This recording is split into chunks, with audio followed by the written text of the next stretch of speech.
నమస్కారం. RBN news కి స్వాగతం. హెడ్లైన్స్ చూద్దాం. భూతాపంతో విస్తరిస్తున్న హిమాలయ సరస్సులు. కోమటిరెడ్డి బ్రదర్స్ పై రేవంత్ రెడ్డి ప్రశంసలు. రానున్న 5 రోజులు మరింత వేడి. చంద్రబాబుకు పరిపూర్ణానంద షాక్. చిరంజీవిపై మాటల దాడితో వైసీపీ తప్పిదం చేసిందా? విస్తృతమైన హిమనీ నదాలు మంచు కవచం వల్ల హిమాలయ పర్వతాలను మూడో ధ్రువం అని పిలుస్తారు. భౌతిక లక్షణాలు, సామాజిక ప్రభావాల పరంగా ప్రపంచ వాతావరణంలో మార్పులు అత్యంత సున్నితంగా ఉంటాయి. 18వ శతాబ్దంలో పారిశ్రామిక విప్లవం ప్రారంభమైనప్పటి నుంచి హిమనీ నదాలు తిరోగమనం, సన్నబడ్డం వంటి అపూర్వమైన మార్పులను ఎదుర్కొంటున్నాయని ప్రపంచవ్యాప్తంగా నిర్వహించిన పలు పరిశోధనలు వెల్లడించాయి. ఈ తిరోగమనం హిమాలయ ప్రాంతాల్లో కొత్త సరస్సులు ఏర్పడడానికి, ఇప్పటికే ఉన్నవాటి విస్తరణకు దారితీస్తోందని భారత అంతరిక్ష పరిశోధన సంస్థ ఇస్రో తాజా అధ్యయనం హెచ్చరించింది.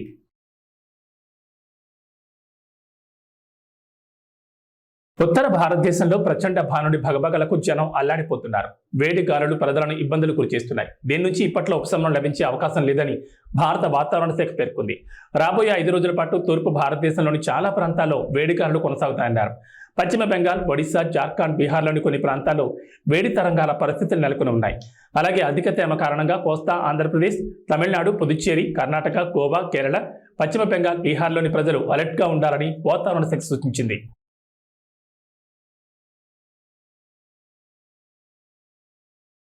ఏపీలో టీడీపీ కూటమికి మరో షాక్ తగిలింది. హిందూపురం పార్లమెంట్ సీట్ను ఆశించిన పరిపూర్ణానంద స్వామి కనీసం అసెంబ్లీ సీట్ అయినా ఇవ్వాలని అడుగుతున్నారు.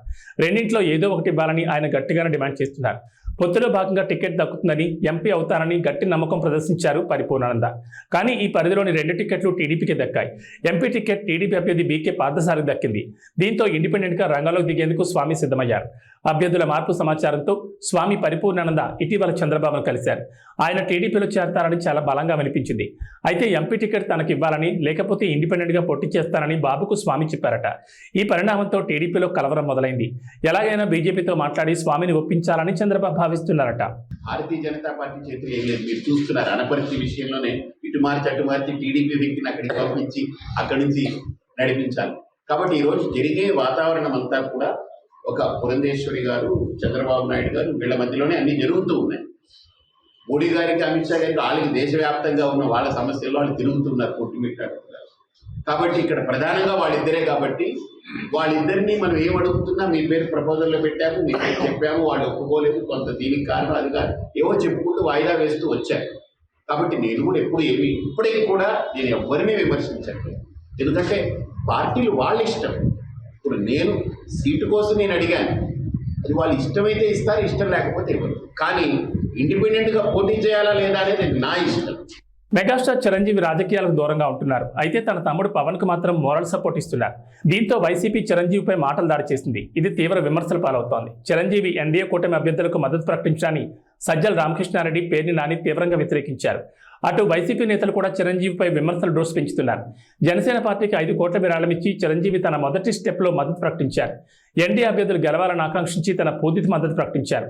అయితే పవన్తో పాటు ఇప్పుడు చిరంజీవి పైన ఇలా వైసీపీ దాడి చేయడంతో మెగా ఫ్యాన్స్, మూవీ లవర్స్ నుంచి వ్యతిరేకత వస్తున్నట్లు సమాచారం.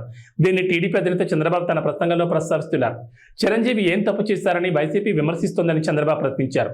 Oscar winners Rajamouli, mega hero చిరంజీవులను జగన్ తన ఇంటికి పిలిపించుకుని ఆహ్వానించారని చంద్రబాబు ఆరోపించారు. చంద్రబాబు విసులు ట్రెండింగ్లో ఉన్నాయి.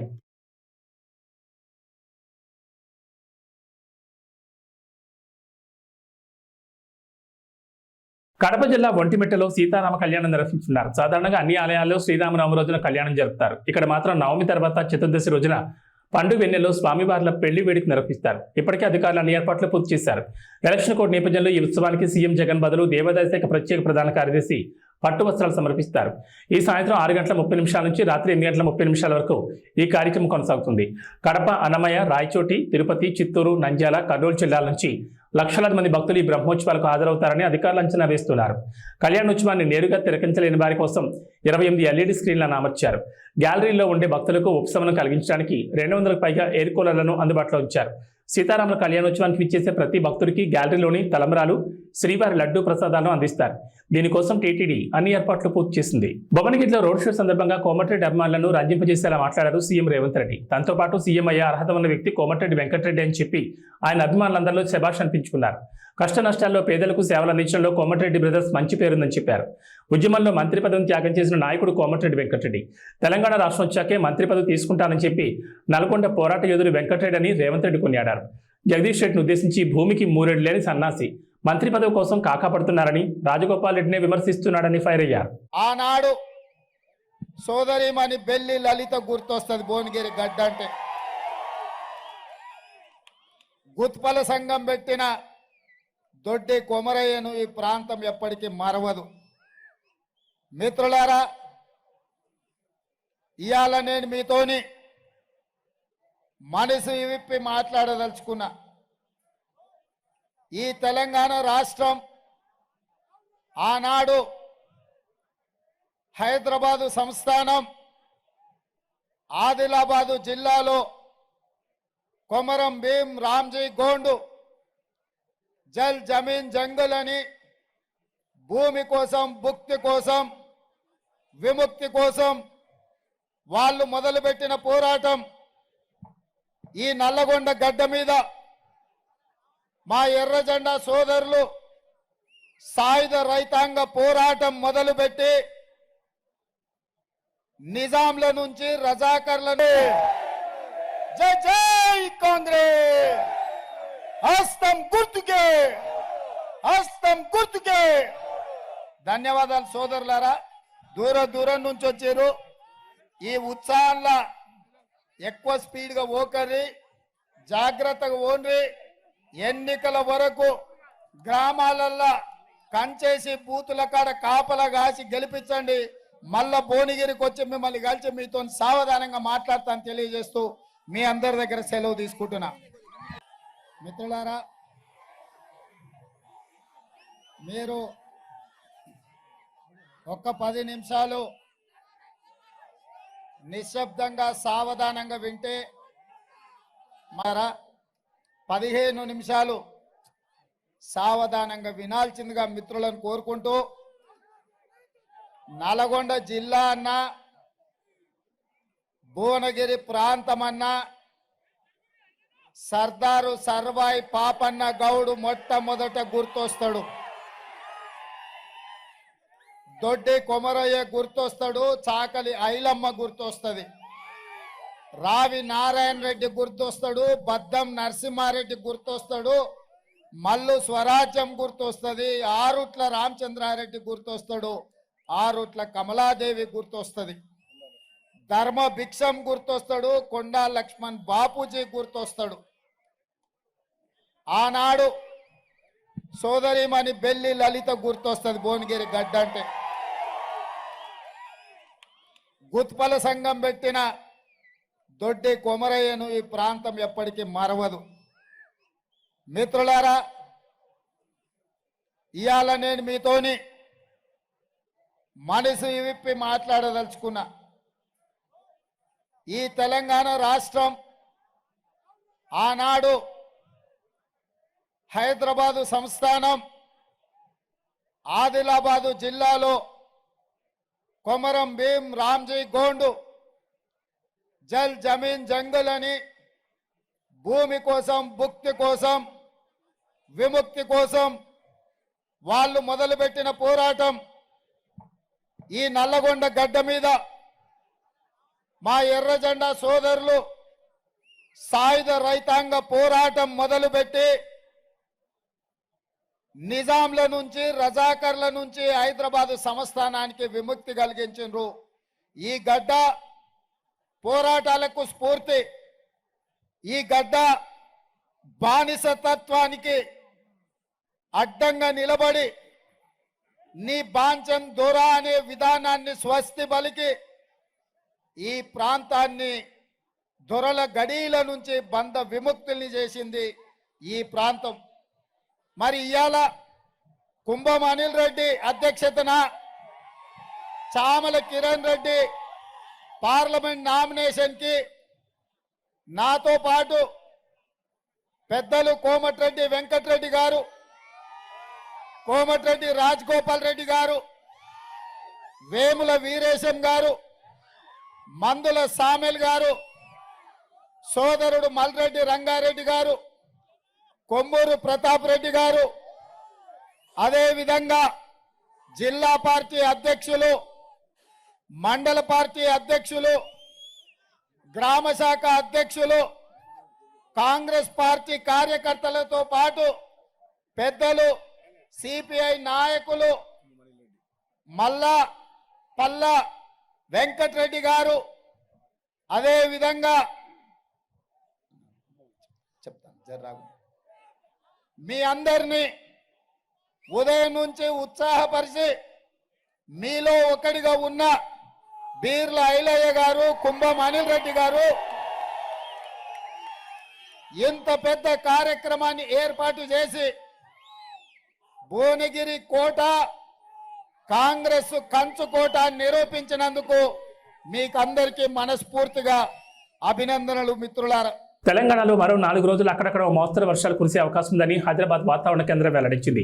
ఇవాళ ఆదిలాబాద్, ఆసిఫాబాద్, మంచిర్యాల, నిర్మల్, నిజామాబాద్, జగిత్యాల, సిరిసిల్ల, భువనగిరి, హైదరాబాద్, సంగారెడ్డి, సూర్యాపేట, హనుమకొండ జిల్లాలో వర్షాలు కురుస్తాయని తెలిపింది. ఉరుములు, మెరుపులతో పాటు గంటకు 30 నుంచి 40 కిలోమీటర్ల వేగంతో ఈదురుగాలులు వీస్తాయని పేర్కొంటూ ఎల్లో అలర్ట్ జారీ చేసింది.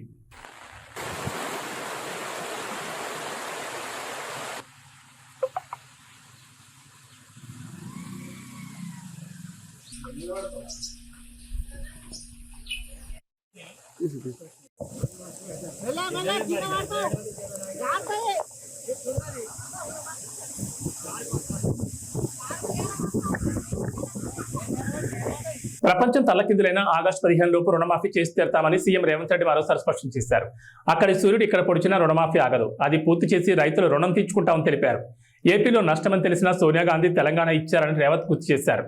కానీ తెలంగాణ ఏర్పాటే తప్పిదమన్నట్లుగా మోడీ ఎన్నోసార్లు మాట్లాడారని మండిపడ్డారు. తనతో పాటు సీఎం అయ్యే అర్హతలు కోమటిరెడ్డి వెంకటరెడ్డికి ఉన్నాయని సీఎం రేవంత్ రెడ్డి అన్నారు. కోమటిరెడ్డి పోరాట యోధుడు. తెలంగాణ కోసం ఆయన రాజీనామా చేస్తే కేసీఆర్ దొంగ దీక్ష చేశారు. ప్రత్యేక రాష్ట్రం కోసం కోమటిరెడ్డి బ్రదర్స్ పోరాటం చేసి కాంగ్రెస్ అధిష్టానాన్ని ఒప్పించారు. బీఆర్ఎస్కు ఒక్క సీటు వచ్చినా బీజేపీలో కలిపేస్తారు. ప్రధాని మోదీతో కేసీఆర్ ఏనాడు పోరాడలేదని ఆయన మండిపడ్డారు. నన్ను గద్దె దించమంటుండు కేసీఆర్ గాని 10 ఏళ్ళు గద్దె మీద ఉన్న మోడీని ఎందుకు గద్దె దించమంటలేడు? మిత్రులారా, మీరు ఆలోచన చేయండి. 100 రోజుల్లో నేను ఇన్ని పనులు చేసిన, ఇంకా చేయాల్సినవి ఉన్నాయి. ఇవాళ ఎన్నికల కోడ్ వచ్చింది కాబట్టి ఇవాళ రైతు రుణమాఫీ నేను చేయలేకపోయినా.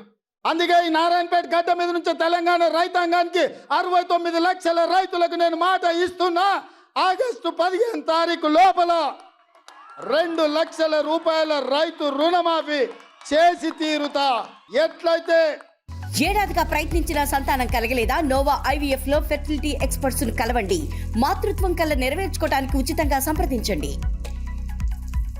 మక్తల్ నారాయణపేట కొడంగల్ ఎత్తిపోతల పథకం పూర్తి చేసినో, ఎట్లయితే ఆర్టీసీ ఉచిత ప్రయాణం ఇచ్చినో, ఎట్లయితే 500 రూపాయలకు సిలిండర్ ఇచ్చినో, అట్లనే 15 ఆగస్టు లోపల 2 లక్షల రూపాయల రైతు రుణమాఫీ చేస్తా.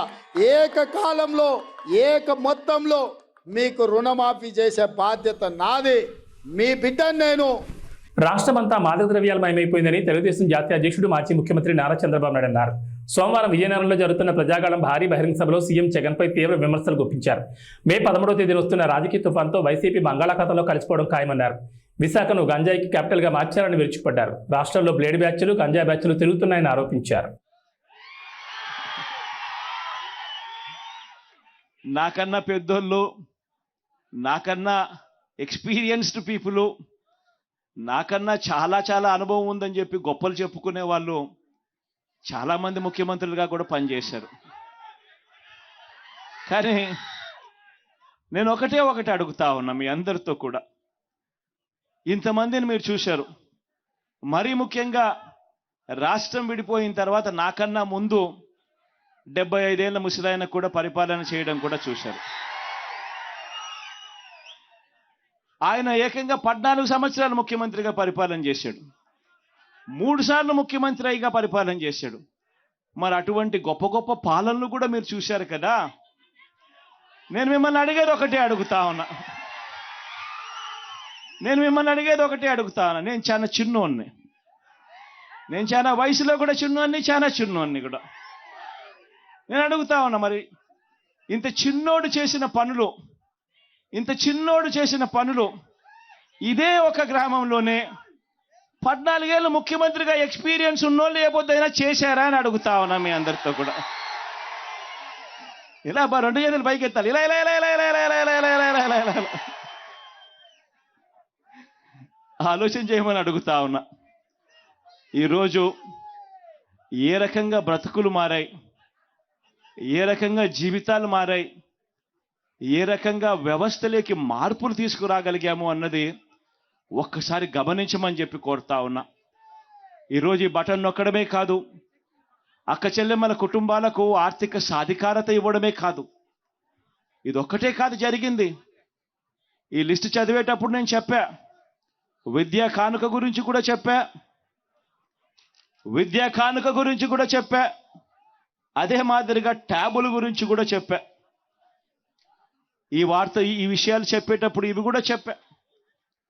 ఒకసారి ఆలోచన చేయమని అడుగుతా ఉన్నా. గతంలో ఎప్పుడూ జరగని విధంగా ఈరోజు గ్రామాలు బాగుపడ్డాయి. స్కూళ్ళు మారిపోయాయి. స్కూళ్ళల్లో డిజిటల్ బోధన అందుబాటులోకి వస్తూ ఉంది. పిల్లల చేతుల్లో ట్యాబులు కనిపిస్తూ ఉన్నాయి. స్కూళ్ళన్నీ ఇంగ్లీష్ మీడియంతో కనిపిస్తూ ఉన్నాయి. టెక్స్ట్ బుక్కులు కూడా ఒక పేజ్ ఇంగ్లీష్ ఉంటే మరో పేజ్ తెలుగుతో బైలింగ్వల్ టెక్స్ట్ బుక్కులు ఈరోజు మన పిల్లల చేతుల్లో కనిపిస్తూ ఉన్నాయి. మొట్టమొదటిసారిగా స్కూళ్ళు బాగుపడ్డాయి. మొట్టమొదటిసారిగా మన గ్రామాలలో విలేజ్ క్లినిక్లు ఇక్కడే వచ్చాయి. ఫ్యామిలీ డాక్టర్లు ఇక్కడే వస్తూ ఉన్నారు. ఆరోగ్య సురక్షతో ప్రతి ఇంటిని కూడా జల్లెడబడుతూ ప్రతి పేదవాడికి కూడా టెస్టులు కావాలన్నా, మందులు కావాలన్నా నేరుగా ఇంటికే వచ్చి చేస్తూ ఉన్నారు. స్కూళ్ళు బాగుపడ్డాయి, వైద్యం బాగుపడ్డాయి. ఎప్పుడు చూడని విధంగా ఆర్బీకే రైతు భరోసా కేంద్రం మన గ్రామంలోనే కనిపిస్తూ ఉన్నారు. ప్రతి రైతులను చెయ్యి పట్టుకొని నడిపిస్తూ ఉన్నారు. ప్రతి ఎకరా ఈ క్రాప్ అయింది. పంటలు కూడా ఉచిత పంటల బీమా కింద. ఇంతకు ముందు అయితే పంటల బీమా ఎలా చేసుకోవాలన్నా కూడా చాలా మందికి తెలియదు. క్రాప్ లోన్ల కోసం వెళ్ళినప్పుడు మాత్రమే ఆ బ్యాంకులు ఒక 5%, 4% కట్ చేసుకొని ఆ లోన్లో ఇన్సూరెన్స్ మాత్రం వాళ్ళకి ఇచ్చేవాళ్ళు, ఇన్సూరెన్స్ ప్రీమియం కింద. ఒకవేళ క్రాప్ లోన్స్ పుట్టకపోతే, క్రాప్ లోన్స్ కోసం బ్యాంకులకు వెళ్ళకపోతే ఇన్సూరెన్స్ కూడా ఎలా చేసుకోవాలన్నా కూడా తెలియని పరిస్థితిలో వ్యవస్థ బతికేది. అలాంటిది ఈరోజు గ్రామంలోనే ఆర్బీకే ప్రతి ఎకరా ఈ క్రాప్, ఉచిత పంటల బీమా, ఇన్పుట్ సబ్సిడీ కూడా నష్టం జరిగిన వెంటనే ఆ సీజన్ ముగిసేలోగానే ఇస్తా ఉన్న గొప్ప ప్రక్రియ. ఎప్పుడు చూడని విధంగా రైతన్నలకు పెట్టుబడి విషయంలో, పెట్టుబడి కోసం రైతన్నకు సహాయంగా ఏకంగా 13,500 రూపాయలు రైతన్నకు పెట్టుబడి సహాయంగా ఇచ్చే గొప్ప మార్పు జరిగింది కూడా కేవలం మీ బిడ్డ హయాంలోనే. వ్యవసాయం మారింది, స్కూళ్ళు మారాయి, గ్రామంలో కనిపిస్తూ ఉన్న హాస్పిటళ్ళు మారాయి, ఆరోగ్యశ్రీ విస్తరించింది. ఏకంగా 3,300 ప్రొసీజర్లకు తీసుకొని పోయినాం. ఏకంగా 25 లక్షల దాకా ఈరోజు ఏ పేదవాడైనా కూడా జేబీలో ఆరోగ్యశ్రీ కార్డు ఉంటే 25 లక్షల దాకా ఉచితంగా వైద్యం చేయించుకునే గొప్ప పరిస్థితి ఈరోజు ఉంది. ఆలోచన చేయమని అడుగుతా ఉన్నా. మార్పులు అన్నది ఏ స్థాయిలో జరుగుతూ ఉన్నాయని చెప్పి ఒకసారి ఆలోచన చేయమని అడుగుతా ఉన్నా. ఈరోజు అక్క చెల్లెమ్మల్లో, ప్రతి అక్క చెల్లెమ్మల్లోనూ ముఖంలో ఈరోజు ఆత్మవిశ్వాసం కనిపిస్తూ ఉంది. ప్రతి అక్క చెల్లెమ్మ కూడా ఈరోజు తన కాళ్ళ మీద తాను నిలబడడానికి అక్క చెల్లెమ్మలు ఈరోజు ప్రణాళికలు వేసుకుంటా ఉన్నారు. ఈరోజు ప్రతి అక్క చెల్లెమ్మ కూడా నేను గేదెలు కొనుక్కోవచ్చు, నేను షాపులు పెట్టుకోవచ్చు, నేను కూడా ఆదాయం సంపాదించుకోవచ్చు అని ప్రతి అక్క చెల్లెమ్మ ముఖంలో కూడా ఈరోజు కాన్ఫిడెన్స్ కనిపిస్తూ ఉంది, ఆత్మవిశ్వాసం కనిపిస్తూ ఉంది. ఈ అక్క చెల్లెమ్మ కూడా ఎక్కడికైనా బయటికి పోవాలంటే భయపడాల్సిన పని లేదు. ఫోన్లో దిశ యాప్, గ్రామంలోనే మహిళా పోలీస్. ఈ అక్క చెల్లెమ్మ బయటికి పోయినా కూడా దిశ యాప్ డౌన్లోడ్ చేసుకొని SOS బటన్ నొక్కినా, లేదా ఆపదలో ఉన్నప్పుడు ఒక 5 సార్లు ఫోన్ గట్టిగా ఇలా ఇలా ఇలా ఇలా ఇలా షేక్ చేసిన చాలు 10 నిమిషాల్లోనే ఆ అక్క చెల్లెమ్మలకు వెంటనే ఫోన్ వస్తూ ఉంది. ఆపదలో ఉన్నారా అక్క చెల్లెమ్మ అని చెప్పి పోలీస్ సోదరుడు అడుగుతా ఉన్నాడు.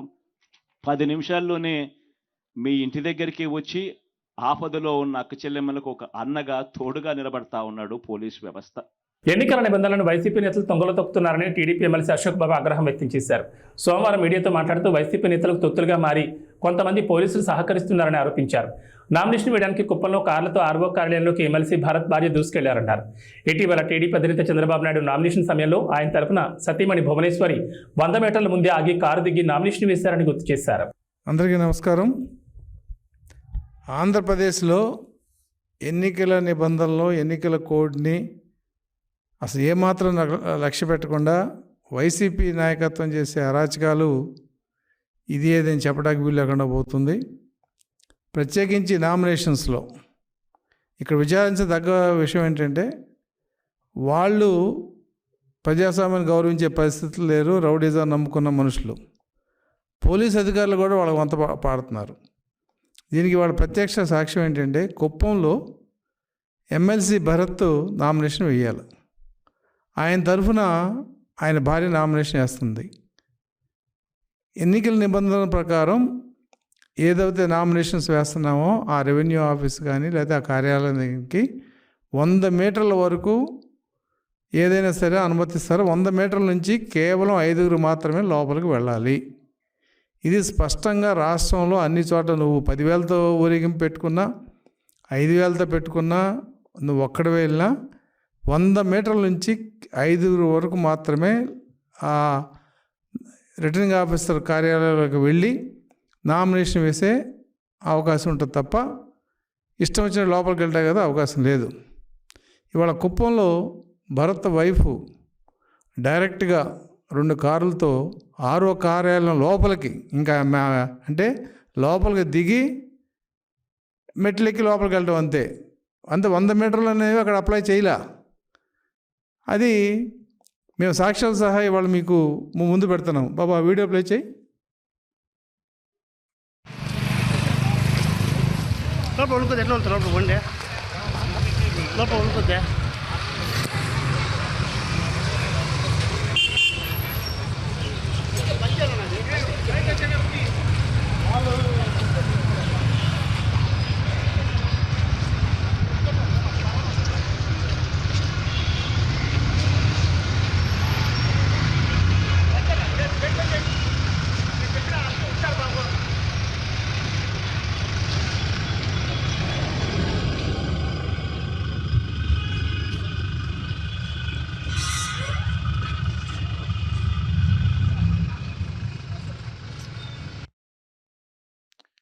ఇది పరిస్థితి. అంటే రిటర్నింగ్ ఆఫీసర్ కార్యాలయంలోకి స్టెప్స్ దాకా వెళ్ళి అక్కడ దిగి లోపలికి వెళ్ళే పరిస్థితి. పోనీ ఆవిడ క్యాండిడేటా? కాదు, క్యాండిడేట్ తరఫున క్యాండిడేట్ భార్య. అంటే ఏమిటి నిర్లక్ష్యం. ఇంకా దౌర్భాగ్యం ఏంటంటే, అక్కడ పోలీస్ వ్యవస్థ వాళ్ళు స్వాగతం చెప్తున్నారు. వాళ్ళకి చక్కగా గేట్లు తీశారు. కారు లోపలికి వెళ్ళి వాళ్ళు దిగిన తర్వాత గేట్లు తీసి వాళ్ళు రివర్స్ చేసుకున్న తర్వాత గేట్లు వేస్తున్నారు. ఇక్కడ ఇంకో వ్యక్తిని నేను చెప్పాలి. శ్రీనివాసమూర్తి అని AP civil supplies corporation director అతను. ఆయన కూడా లోపలికి వెళ్ళాడు స్కూటర్ మీద. ఆయన దేనికి వెళ్ళాడంటే ఎవరు సమాధానం చెప్పట్లా. ఆయన వెళ్ళాడు, బయటకు వచ్చాడు. ఈ వెహికల్ కూడా ముందున్న ఫార్చ్యూనర్ కారులో చక్కగా ఎమ్మెల్సీ చిత్తూరు డిస్ట్రిక్ట్ అని చెప్పి నేమ్ ప్లేట్ కూడా ఉంది. ఏం కావాలి ఎందుకంటే ఎవిడెన్సు? ఎలక్షన్లు అనేవి నిష్పక్షపాతంగా జరిగితేనే ప్రజాస్వామ్యం బతుకుద్ది. మీరు ఇటువంటి చెంచాగిరి చేసే మట్టికి ఖచ్చితంగా మీ ఉద్యోగాలకు భద్రత ఎలా ఉంటుందనేది జూన్ 4 తర్వాత మీరే చూస్తారు. కాబట్టి ఇప్పటికైనా సరే అధికారులు, పర్టికులర్గా పోలీసు అధికారులు కానీ మిగతా అధికారులు కానీ, మీరు చట్టాన్ని ఉన్నది ఉన్నట్టుగా అమలు చేయగలిగితేనే మీకు రక్షణ ఉంటుంది. మీరు చట్టాన్ని ఎవడికో అమ్మేసుకుంటే తెలుగుదేశం పార్టీ చూస్తూ ఊరుకోదు. మీరు ఏం చేసినా జూన్ 4 తర్వాత ప్రభుత్వం, తెలుగుదేశం పార్టీ అధికారంలోకి వస్తుంది. కాబట్టి ఇటువంటి చెంచాలని ఖచ్చితంగా ఉంచే ప్రయత్నం అయితే జూన్ 4 తర్వాత జరుగుతుందని తెలుగుదేశం పార్టీ తరఫున ఇది బెదిరింపా, రిక్వెస్టా, లేదంటే హితవా ఏదనుకున్నా కూడా వాస్తవం అయితే మేము చెప్పదలుచుకున్నాం. కుప్పంలో జరిగిన ఈ సంఘటనని మేము central election, state election commission దృష్టికి తీసుకెళ్ళి అధికారుల మీద ఖచ్చితంగా చర్య చేసే విధంగా మేము ఈ అంశాన్ని తీసుకుంటామని తెలియజేస్తున్నాం.